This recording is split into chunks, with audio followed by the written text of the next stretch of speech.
You guys, oh, hello. Oh my goodness gracious. Are you kidding right now? You guys keep it going for Chase Shanahan. Keeping it in the family, oh. All right. You gotta keep them separated. All right, you guys have been amazing. I mean, we're just getting started. So I am so excited to bring our next comedian up. He is a frequent comedian, performer at Fuego. He is a Fuego regular, and we love him to death, guys. Give it up for the very funny Brian Davis.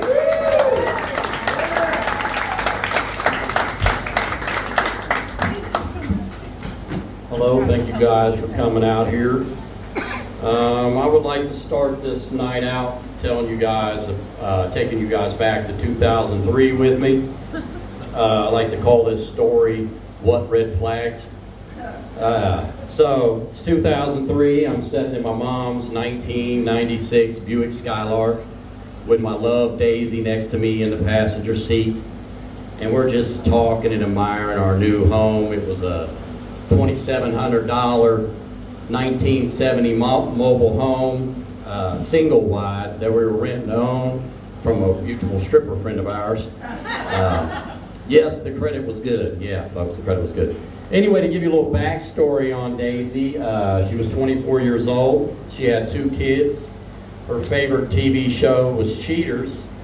Her future employment was working with our landlord. And last but not least, her first love and first cousin were the same person. They came from a town around down by Pomme de Terre Lake, where they still pronounce it Missouri, and they take the term blood is thicker than water to a whole new fucking level down there, as you can see. But during our admiration, we were sitting there, we heard a song playing in the background, and it's the last verse of Alan Jackson song, Remember When. So I'm gonna go ahead and sing this for you guys, so I can bring you into the back of the Buick with us, you know what I mean? So here it goes, okay.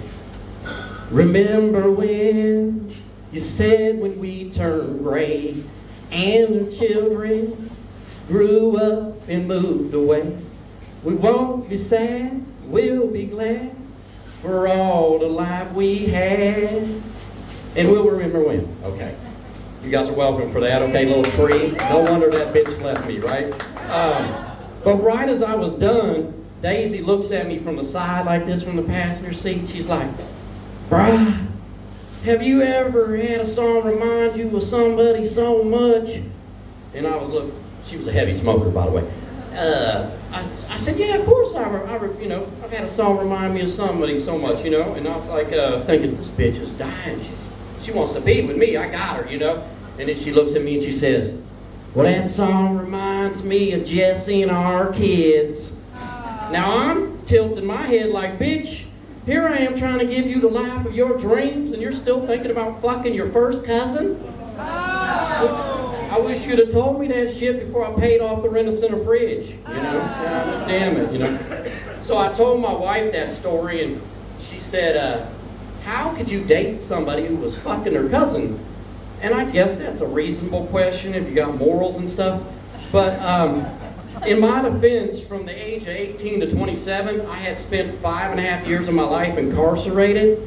So I had fucked my hand in every position possible and actually gave my own self a reach around. And I would not suggest trying that standing up, folks, if you go home.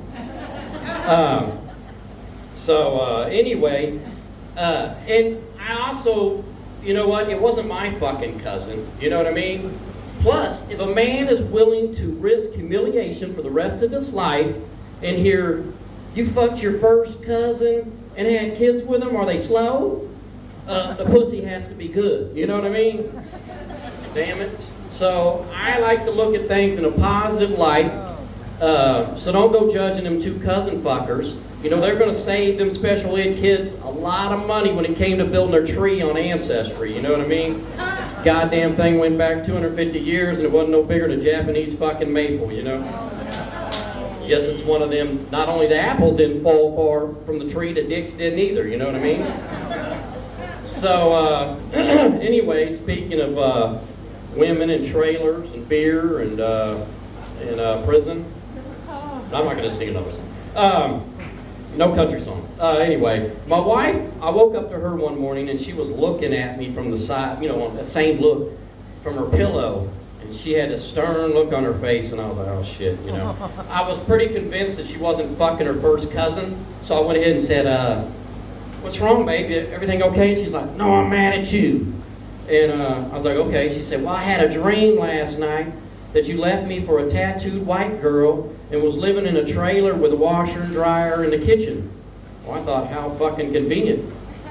And I mean, and like that, what is that football feller said? Let's keep them bitches working, you know, making babies, making sandwiches, and making my fucking laundry clean, you know?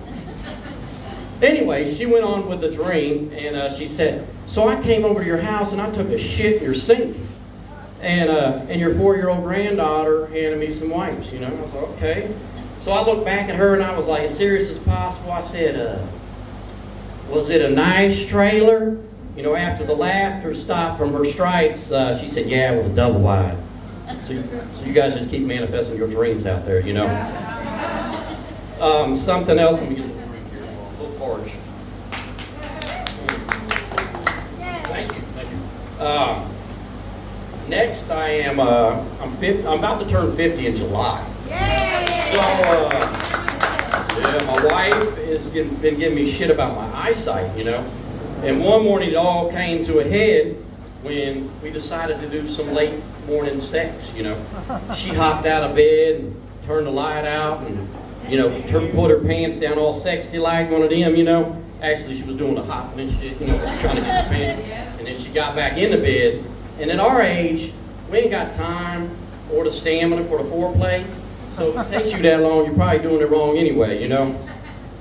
So I climbed on top of her being all vanilla and shit, and I went to go back, you know, and back and back, because, you know, gravity may not be good for your face, but it's good for something below the waist, you know, the balls, right?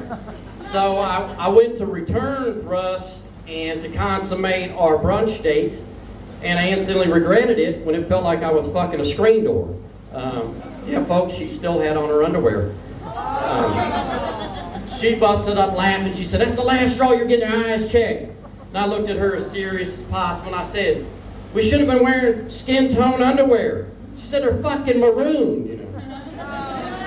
So, something else about getting old and having sex, we gotta keep it down when the bonus son comes to the house.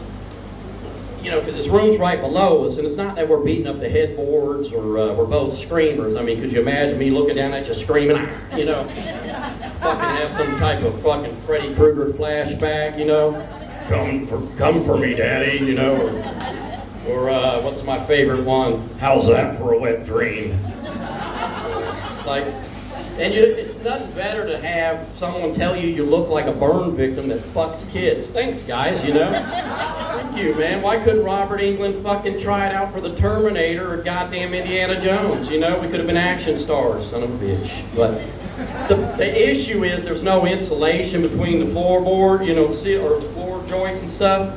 So, and my wife was an athlete in high school, and while she was running a 100-yard dash after a shot was fired, I was a criminal, and I was running from 5-0 before shots were fired. So, needless to say, there's no cartilage left in our joints. So when we're having sex, it sounds like a hard wind blowing through a signature Ed Grimes wind chime. Yeah.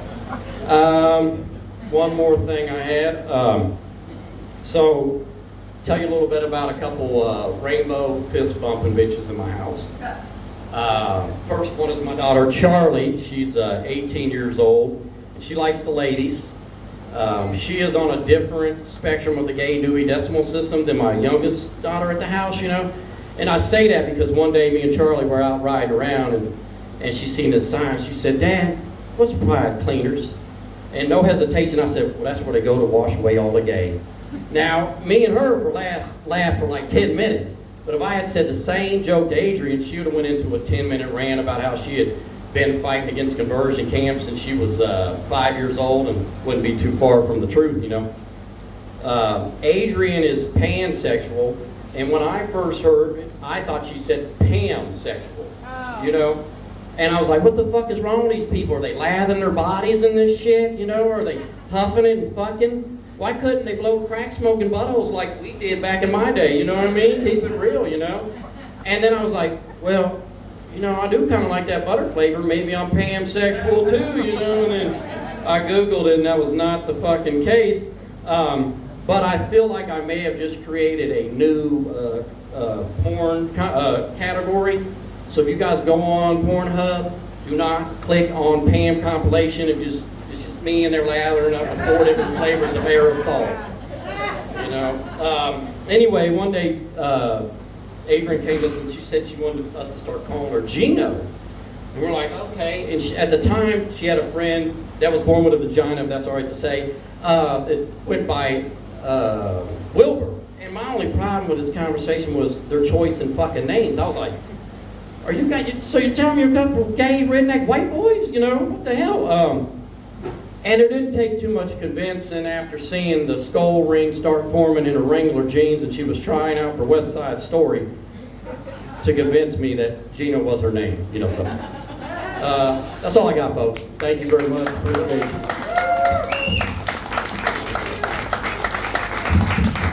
Thank you, Andy. Awesome. Thank you so much. Guys, keep it going for Brian Davis. All right. He's available for children's parties. If anybody, no? Okay. Pride weekend, whatever you need. Okay. No, but honestly, thank you guys so much for coming. I also want to say thank you. What's your name, sir? Richard. Thank you. He's been helping me on and off the stage. I'm 46 and everything broke at 40. So I have a bad knee and I'm like, it's not right. And everything is too high and I trip. So anyway, thank you so much. You'll be seeing that up and down. But anyway, guys, I am so excited. Are you ready for your next comedian?